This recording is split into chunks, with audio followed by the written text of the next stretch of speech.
शुक्लागंज गांव में मदन और सुरेश नाम के दो छिछोरे लड़के रहते थे। वे दोनों बरगद के पेड़ के नीचे बैठकर आती जाती लड़कियों को हर वक्त छेड़ते रहते थे।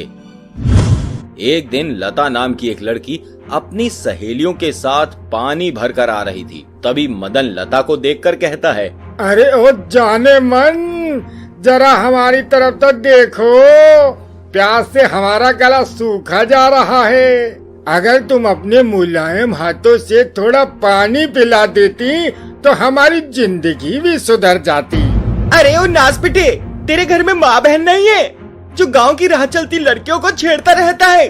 करम जले बंदर जैसे शक्ल वाले लड़के, कीड़े पड़ेंगे तेरे मुंह में। अरे वह छमक चलो, घर में माँ बहन तो हैं, पर तुम्हारी तरह सुंदर बीवी नहीं है।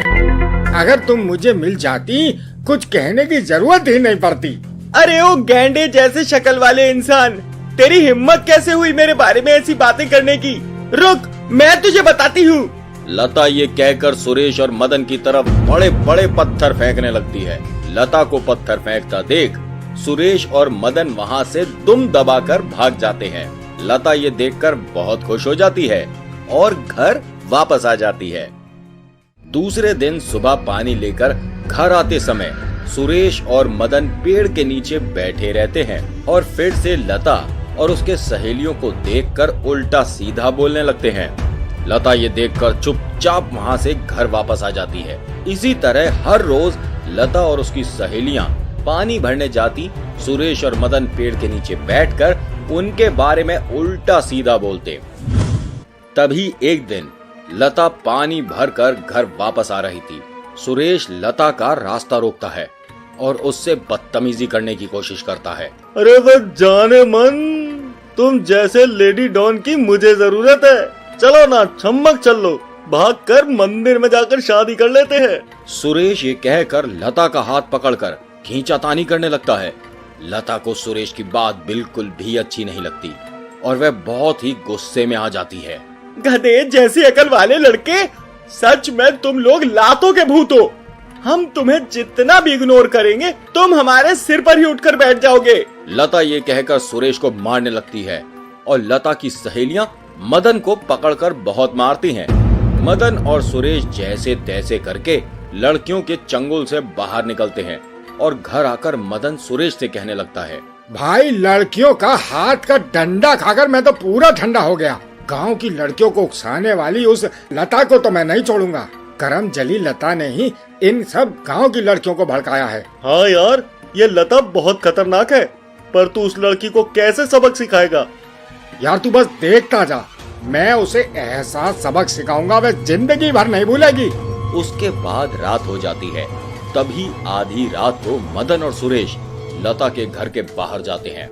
सुरेश मदन से कहता है, यार मदन, मुझे बहुत डर लग रहा है। यार तू लता के साथ करने क्या वाला है? अगर हमें यहाँ किसी ने देख लिया तो बहुत बड़ी परेशानी हो सकती है। सुरेश, हम मर्द हैं, मर्द। वह लड़की हमें मार कर चली जाएगी और हम उसे ऐसे ही जाने देंगे? ये मैं बिल्कुल भी बर्दाश्त नहीं कर सकता।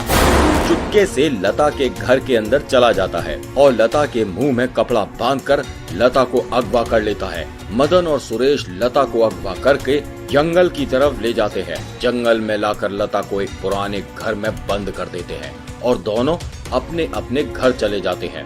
दूसरी तरफ लता घर से बाहर निकलने की कोशिश करती है। कोई रास्ता न दिखने पर लता मकान के छत से कूद जाती है और उसकी मौत हो जाती है। दूसरे दिन जब मदन और सुरेश लता को देखने आते हैं तब उन्हें लता की लाश नजर आती है। अरे यार, तूने तो अपना बदला लेने के चक्कर में इस बेचारी लता को ही मार दिया। अब तो पक्का हम जेल में चक्की पीसेंगे। तेरी वजह से मुझे भुगतना पड़ेगा। यार सच में मुझसे बहुत बड़ी गलती हो गई है, पर तू इतनी चिंता क्यों करता है? करम जली लता को लाते समय किसी ने हमें देखा भी नहीं था, तो हमें पुलिस को क्या तेरा भांप पकड़ाएगा?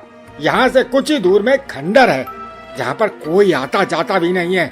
इस करम जली लता की लाश को वहीं पर ही किसी तहखाने में डाल देते हैं। मदन ये कहकर लता की लाश को उठाने लगता है। सुरेश भी उसके साथ जाकर लता की लाश को अंदर के अंदर ले जाकर तहखाने में डाल देता है और वहाँ से अपने घर वापस आ जाते हैं। लता मरने के बाद चुड़ैल बन जाती है और तहखाने से बाहर निकलकर अपना बदला लेने के लिए चिल्लाने लगती है। कोई है, कोई है, मुझे इस तहखाने से बाहर निकालो, मेरा यहाँ दम घुट रहा है, जल्दी से मुझे यहाँ से बाहर निकालो। इस तरह चुड़ैल हर रोज बाहर निकलने के लिए चिल्लाती रहती है, पर जंगल के अंदर खंडर होने के कारण वहाँ पर किसी का आना जाना नहीं था। एक दिन बिरजू नाम का एक चोर खंडर में अपना चोरी किया हुआ सामान रखने आता है। चुड़ैल को जैसे ही एक इंसान के पैरों सी आहट होती है, चुड़ैल फिर से मदद की गुहार लगाने लगती है। यहाँ कोई है, जल्दी से मुझे बचाओ, मुझे यहाँ से बाहर निकालो, यहाँ दम घुट रहा है। बिरजू चुड़ैल की आवाज सुनते ही हक्का बक्का रह जाता है और कहां से आवाज निकल रही है वह ढूंढने लगता है। यह आवाज तो तहखाने से आ रही है, लगता है कोई लड़की तहखाने में बंद है, मुझे उसकी मदद करनी होगी। बिरजू ये कहकर तहखाने के पास जाता है। तभी उसे चुड़ैल की गुहारने की आवाज सुनाई देती है। अरे मैया रे, तहखाने में लड़की नहीं, एक चुड़ैल बंद पड़ी हुई है, यहाँ से भागने में ही मेरी भलाई है। बिरजू ये कहकर वहाँ से भागने की कोशिश करता है। तभी चुड़ैल बिरजू का पैर पकड़ लेती है और बिरजू से कहने लगती है, अरे वो करम जले, लड़की समझकर मदद करने आया था, पर चुड़ैल की आवाज सुनकर क्यों पीठ दिखाकर भाग रहा है? मुझे भी तेरी मदद की आवश्यकता है, तू मुझे इस तहखाने से बाहर निकाल, तुझे जो चाहिए मैं वो दूंगी। तुम बहुत चालाक चुड़ैल हो, मैं तुम्हें यहाँ से आजाद कर दूं और तुम मुझे ही खत्म कर दो। मैं तुम्हारी किसी बात में आने वाला नहीं हूँ, मेरा पैर छोड़ो, नहीं तो अभी लात मारकर तुम्हारा मुंह सुजा दूंगा। देखो, तुम मुझ पर विश्वास करो, मैं तुम्हें कुछ भी नहीं करूंगी, तुम सिर्फ मुझे यहाँ से आजाद करो, इसके बदले में तुम जो चाहोगी मैं वो तुम्हें दूंगी। मेरे साथ बहुत बुरा हुआ है, मैं जब तक उसका बदला नहीं ले लूंगी मेरी आत्मा को शांति नहीं मिलेगी। बिरजू चुड़ैल की बात पर विश्वास करता है और तहखाने का दरवाजा खोल देता है। तहखाने का दरवाजा खुलते ही चुड़ैल बाहर आती है और बिरजू को एक घड़ा मोहर देकर वहाँ से अपना बदला लेने के लिए निकल पड़ती है। चुड़ैल गांव में आकर मदन के घर का दरवाजा खटखटाने लगती है। अरे कौन है जो इतनी रात को मेरी नींद का सत्यानाश करने पर तुला हुआ है? जरा रुको, मैं आता हूँ। मदन ये कहकर दरवाजा खोलता है।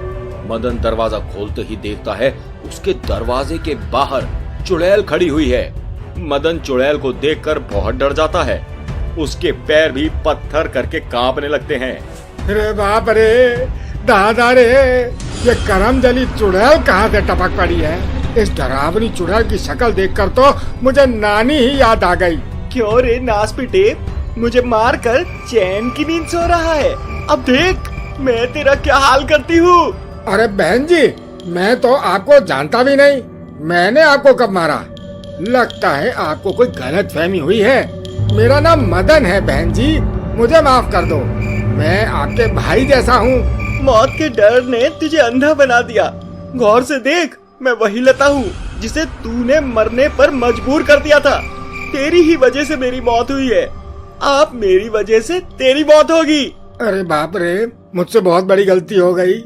चुड़ैल जी, मुझ पर दया करो, मुझ पर रहम करो। मैंने अभी तक शादी नहीं की है, मरने से पहले मैं एक बार शादी करना चाहता हूँ। इस जन्म में अब तेरी शादी नहीं होगी, तेरी मौत होगी, सिर्फ मौत, और तुझे मरने से कोई नहीं बचा सकता। चुड़ैल ये कहकर मदन को बहुत ही बेरहमी से मार देती है और मदन को मारने के बाद सुरेश के घर के बाहर जाकर दरवाजा खटखटाने लगती है। थोड़ी देर में सुरेश आकर दरवाजा खोलता है। सुरेश जैसे ही दरवाजा खोलता है वह चुड़ैल को देखकर हक्का बक्का रह जाता है। क्यों रे गधे जैसी शक्ल वाले इंसान, मुझे मारकर चैन की नींद सो रहा है? अब देख मैं तेरा क्या हश्र करती हूँ। अरे तुम तो लता हो, तुम मरने के बाद चुड़ैल बन चुकी हो।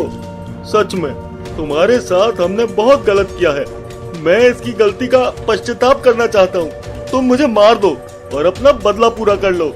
गधे के बच्चे, तुझे मौत से डर नहीं लगता?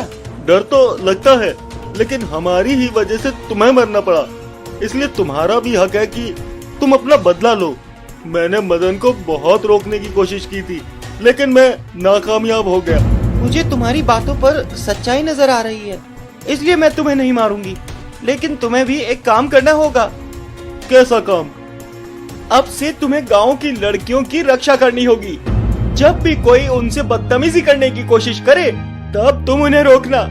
लता, मैं तुमसे वादा करता हूँ आगे से गांव की किसी भी लड़की को मरना नहीं पड़ेगा। इसके बाद चुड़ैल वहाँ से गायब हो जाती है और उसकी आत्मा को भी शांति मिल जाती है।